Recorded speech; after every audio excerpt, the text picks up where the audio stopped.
ಗಾಂಧಿ ಜಯಂತಿ ಮತ್ತು ಲಾಲ್ ಬಹದ್ದೂರ್ ಶಾಸ್ತ್ರಿ ಜಯಂತಿ ಇಡೀ ದೇಶದಲ್ಲಿ ರಾಷ್ಟ್ರಧ್ವಜವನ್ನ ಹಾರಿಸಿ ಇಬ್ಬರು ಜಯಂತಿಯನ್ನು ಆಚರಣೆ ಮಾಡುವಂತಹದ್ದು ನಡ್ಕೊಂಡು ಬಂದಂತ ರೀತಿ. ಧಾರವಾಡದಲ್ಲಿ ಟಿಪ್ಪು ಸರ್ಕಲ್ನಲ್ಲಿ ಟಿಪ್ಪು ಸುಲ್ತಾನನ ಧ್ವಜ ಮೇಲ್ಗಡೆ ಹಾರಿಸಿ ಕೆಳಗಡೆಗೆ ರಾಷ್ಟ್ರಧ್ವಜ ಹಾರಿಸಿ ರಾಷ್ಟ್ರದ್ರೋಹದ ಕೆಲಸವನ್ನ ಮಾಡಿದ್ದಾರೆ. ಇಮಿಡಿಯೇಟ್ ಅಂಥ ರಾಷ್ಟ್ರದ್ರೋಹಿಗಳನ್ನ ಬಂಧಿಸಿ ದೇಶದ್ರೋಹಿ ಅವರ ಸೆಕ್ಷನ್ ಹಾಕಿ ಒಳಗಡೆ ಹಾಕಬೇಕು ಅಂತನ್ನುವಂಥದ್ದು ಹೇಳ್ತೀನಿ. ಈ ರೀತಿ ರಾಷ್ಟ್ರಧ್ವಜಕ್ಕೆ ಅಪಮಾನ ಮಾಡುವಂತಹದ್ದು ರಾಷ್ಟ್ರಕ್ಕೆ ದೇಶಕ್ಕೆ ಅಪಮಾನ ಮಾಡಿದ ಹಾಗೆ. ಸೊ ಇಂಥ ದ್ರೋಹಿಗಳನ್ನ ಮೇಲಿಂದ ಮೇಲೆ ಬಚಾವ್ ಮಾಡುವಂತಹ ಪ್ರಕ್ರಿಯೆ ಕಾಂಗ್ರೆಸ್ ಸರ್ಕಾರ ಮಾಡ್ತಾ ಇದೆ. ಧಾರವಾಡ ಟಿಪ್ಪು ಸರ್ಕಲ್ನಲ್ಲಿ ಆದಂತಹ ಈ ಅವಮಾನ ರಾಷ್ಟ್ರಧ್ವಜಕ್ಕೆ ಅಷ್ಟೇ ಅಲ್ಲ, ಇಡೀ ದೇಶದ ಜನರಿಗೂ ಅವಮಾನ ಮಾಡಿದ, ದೇಶಭಕ್ತರಿಗೆ ಅವಮಾನ ಮಾಡಿದಾಗ.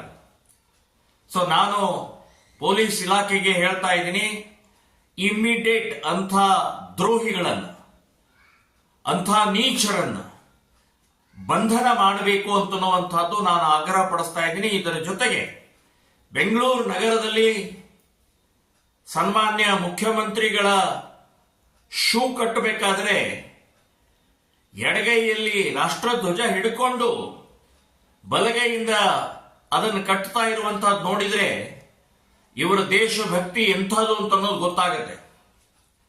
ಅಂದ್ರೆ ಆ ಧ್ವಜಕ್ಕೆ ಕಿಮ್ಮತ್ತೇ ಇಲ್ಲ.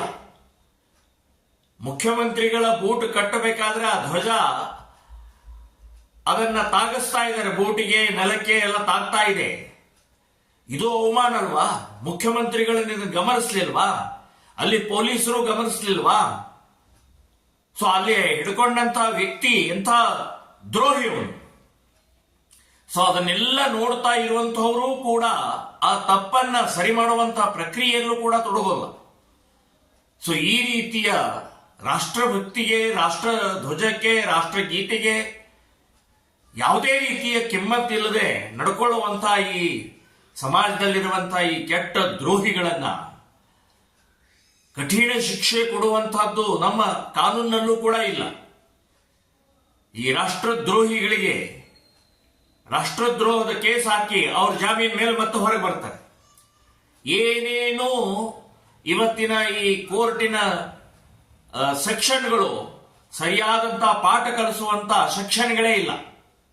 ಸೊ ಹಾಗಾಗಿ ಮೇಲಿಂದ ಮೇಲೆ ಈ ರೀತಿ ಆಗ್ತಾ ಇರುವಂತ ರಾಷ್ಟ್ರಗೀತೆಗಿರ್ಬೋದು, ರಾಷ್ಟ್ರಧ್ವಜಕ್ಕಿರ್ಬೋದು, ರಾಷ್ಟ್ರಕ್ಕಿರ್ಬೋದು ಅಪಮಾನಕ್ಕೆ ಕೋರ್ಟ್ ಆಗಲಿ ಅಥವಾ ರಾಜಕೀಯ ವ್ಯಕ್ತಿಗಳಾಗಲಿ ಪೊಲೀಸ್ ಇಲಾಖೆ ಆಗಲಿ ಸರಿಯಾದ ಕ್ರಮ ತಗೊಳ್ಳುವಂತಹ ಪ್ರಕ್ರಿಯೆ ಆಗಬೇಕು ಅಂತನ್ನುವಂಥದ್ದು ಆಗ್ರಹ ಮಾಡ್ತಾ ಇದ್ದೀನಿ.